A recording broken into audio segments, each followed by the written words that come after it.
ഇനി നമ്മൾ പോകുന്നത് കൊല്ലത്തേക്കാണ്. കൊല്ലം KSRTC ബസ് സ്റ്റാൻഡിലേക്കാണ്. MG പ്രതീഷ് അവിടെ നിന്ന് വിവരങ്ങളുമായി ചേരുന്നുണ്ട്. പ്രതീഷ്, അവിടെ എന്തൊക്കെ പരാതികൾ ഉയരുന്നുണ്ട്? എന്താണ് അവിടെ ആളുകൾക്ക് പറയാനുള്ളത്? പ്രതീഷ്. ഉന്മേഷ, കൊല്ലം ജില്ലയുടെ മുഖമായ ഒരിടമാണ് കൊല്ലത്തെ KSRTC ബസ് സ്റ്റാൻഡ്. പക്ഷേ ആ ബസ് സ്റ്റാൻഡിന് പറയാൻ ഒരുപാട് കഥകളുണ്ട്. കാരണം അത്രത്തോളം ശോചനീയാവസ്ഥയിലായ ഒരു ബസ് സ്റ്റാൻഡാണ് കൊല്ലം ജില്ലയെ സംബന്ധിച്ച് ഉള്ളത്.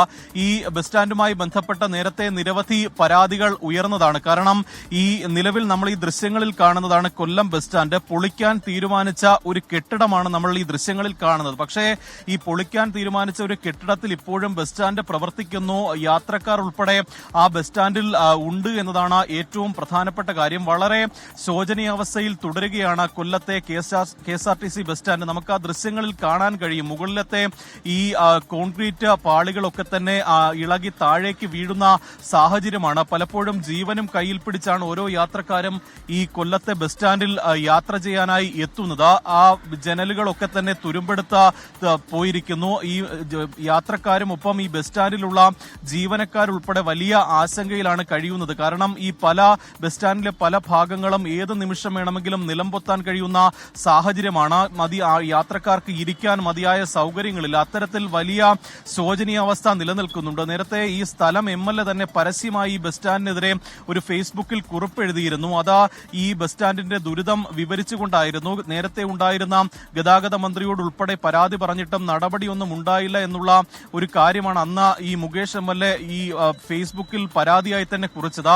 പക്ഷേ ഇപ്പോൾ ഈ അധികാരികളിൽ നിന്ന് അറിയാൻ കഴിയുന്ന കാര്യം കൊല്ലത്തെ ഈ KSRTC ബസ് സ്റ്റാൻഡിന് ഒരു ശാപമോക്ഷം ഉണ്ടാകുന്നുവെന്നതാണ്. MLAയുടെ ആസ്തി വികസന ഫണ്ടായ 5 കോടിയും സർക്കാർ ഫണ്ടായ 5 കോടിയും ചേർത്ത് പുതിയ ബസ് സ്റ്റാൻഡ് നിർമ്മാണം ഉടൻ തുടങ്ങുമെന്നതാണ് പ്രധാനമായും സർക്കാരിൽ നിന്നും അറിയാൻ കഴിയുന്ന കാര്യം.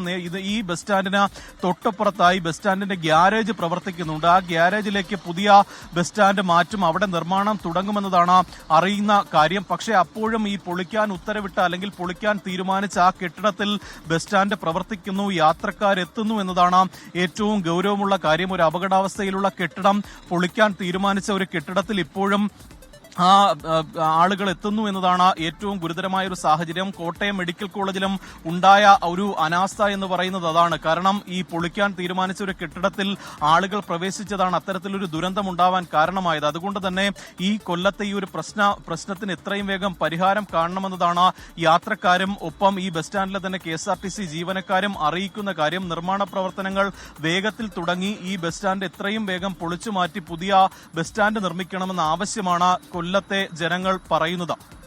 പ്രതീക്ഷ, ഇപ്പോൾ അത് ഒരുപാട് യാത്രക്കാർ ദിവസവും വന്നു പോകുന്ന ഒരു ബസ് സ്റ്റാൻഡാണ്. നമുക്കറിയാം സംസ്ഥാനത്ത് പലയിടങ്ങളിലും ഇപ്പോൾ KSRTC ബസ് സ്റ്റാൻഡുകൾ നവീകരിക്കുന്നത് ഒരു ഭാഗത്ത് തുടരുന്നുണ്ട്. ഈ കൊല്ലം ആ പട്ടികയിലൊന്നും ഇതുവരെയും ഉൾപ്പെട്ടിട്ടില്ല എന്നാണോ പ്രതീക്ഷ? ഉന്മേഷ, നമുക്ക് അങ്ങനെ തന്നെ കരുതേണ്ടി വരും. കാരണം ഈ നേരത്തെ സൂചിപ്പിച്ചതുപോലെ തന്നെ സ്ഥലം MLA വിചാരിച്ചിട്ട് പോലും ഈ ബസ് സ്റ്റാൻഡ് നവീകരണം സാധ്യമാകുന്നില്ല എന്നതാണ് ഏറ്റവും പ്രധാനപ്പെട്ട കാര്യം. ഈ പലതവണ മാറി മാറി വന്ന ഗതാഗത മന്ത്രിമാരോട് പരാതി പറഞ്ഞിട്ടും യാതൊരു നടപടിയും ഉണ്ടായില്ല എന്നതാണ് മനസ്സിലാക്കാൻ കഴിയുന്ന കാര്യം. നേരത്തെ മുൻ ഗതാഗത മന്ത്രി KB ഗണേഷ് കുമാർ ഗതാഗത മന്ത്രിയാകുന്നതിന് തൊട്ടുമുമ്പ് ആന്റണി രാജു 100 കോടി രൂപ ചെലവഴിച്ച് ബസ് സ്റ്റാൻഡ് നവീകരിക്കുമെന്നൊക്കെ പ്രഖ്യാപിച്ചിരുന്നു. പക്ഷേ അതൊന്നും പിന്നീട് ഒരു നടപടിയും ഉണ്ടായിട്ടില്ല. ഇപ്പോൾ ഏറ്റവും അവസാനമായി പുറത്തുവന്ന വിവരം 10 കോടി രൂപ ചിലവഴിച്ച് പുതിയ ബസ് സ്റ്റാൻഡ് നിർമ്മിക്കുമെന്നതാണ്. പക്ഷേ ഇത്രത്തോളം ഒരു അപകടാവസ്ഥയിൽ തുടരുന്ന ഒരു ബസ് സ്റ്റാൻഡിനെ ഇങ്ങനെ ആ ബസ് സ്റ്റാൻഡിന്റെ പ്രവർത്തനം ഇത്തരത്തിൽ ആളുകളെ ഉൾപ്പെടുത്തി നീട്ടിക്കൊണ്ട് പോകുന്നത് അപകടം ക്ഷണിച്ചു വരുത്തുന്ന കാര്യമാണ് എന്നതാണ് പ്രധാനമായും ഉയരുന്ന കാര്യം. പുതിയ ബസ് സ്റ്റാൻഡ് നിർമ്മാണം സമയബന്ധിതമായി പൂർത്തിയാക്കണമെന്ന് ആവശ്യപ്പെടുമ്പോഴും നിലവിൽ നിർമ്മാണ പ്രവൃത്തികൾ ഒന്നും തന്നെ ആരംഭിച്ചിട്ടില്ല. ഈ കഴിഞ്ഞ മാസമാണ് ഇതുമായി ബന്ധപ്പെട്ട MLAയുടെ അധ്യക്ഷതയിൽ യോഗം ചേരുകയും ഈ ബസ് സ്റ്റാൻഡ് നിർമ്മാണം ഉടൻ തുടങ്ങുമെന്ന് അറിയിച്ചിട്ടുള്ളത്. പക്ഷേ അതിന്റെ നിർമ്മാണ പ്രവർത്തികൾ ഒന്നും തന്നെ ഇതുവരെയും ആരംഭിച്ചിട്ടില്ല. അത്തരത്തിൽ തുടർ ചർച്ചകൾ ഉണ്ടായോ എന്ന കാര്യവും സംശയമാണ്. പക്ഷേ അപ്പോഴും ഈ അപകടാവസ്ഥയിൽ തുടരുന്ന കെട്ടിടത്തിൽ യാത്രക്കാർ ഉണ്ട് എന്നതാണ് നമുക്ക് ആശങ്കയുണ്ടാക്കുന്ന കാര്യം. ആ ഒരു ദൃശ്യങ്ങൾ തന്നെ ആ ആദ്യ നോട്ടത്തിൽ തന്നെ ഈ ബസ് സ്റ്റാൻഡിന്റെ ശോചനീയാവസ്ഥ നമുക്ക് ബോധ്യപ്പെടാവുന്നതേ ഉള്ളൂ.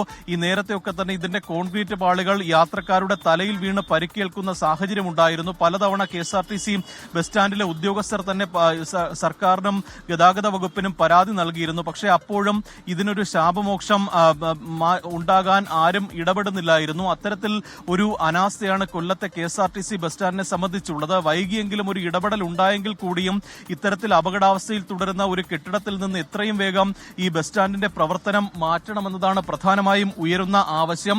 ആ നിർമ്മാണ പ്രവർത്തികൾ എന്ന് ആരംഭിക്കാൻ കഴിയുമെന്ന കാര്യത്തിൽ ഒരു സ്ഥിരീകരണം പറയാൻ അധികാരികൾക്ക് ഇതുവരെയും ആയിട്ടില്ല. നിർമ്മാണ പ്രവർത്തികൾ എന്ന് തുടങ്ങും, പുതിയ ബസ് സ്റ്റാൻഡിലേക്ക് എന്ന് മാറാൻ കഴിയും, ഈ കെട്ടിടം എന്ന് പൊളിക്കുമെന്ന കാര്യത്തിലും ഒരു തീരുമാനവും കൃത്യമായൊരു മറുപടിയും ആരും പറയുന്നില്ല. ഉന്മേഷ, ശരി. MG പ്രതീഷാണ് ഇപ്പം കൊല്ലത്തെ KSRTC ബസ് സ്റ്റാൻഡ് മുൻപിൽ നിന്ന് വിവരങ്ങൾ നൽകിയത്. അവിടെ കെട്ടിടത്തിന്റെ കാലപ്പഴക്കം അത് ആശങ്ക ഉണ്ടാക്കുന്നു എന്നാണ് MG പ്രതീഷ് അറിയിക്കുന്നത് കൊല്ലത്ത് നിന്ന്.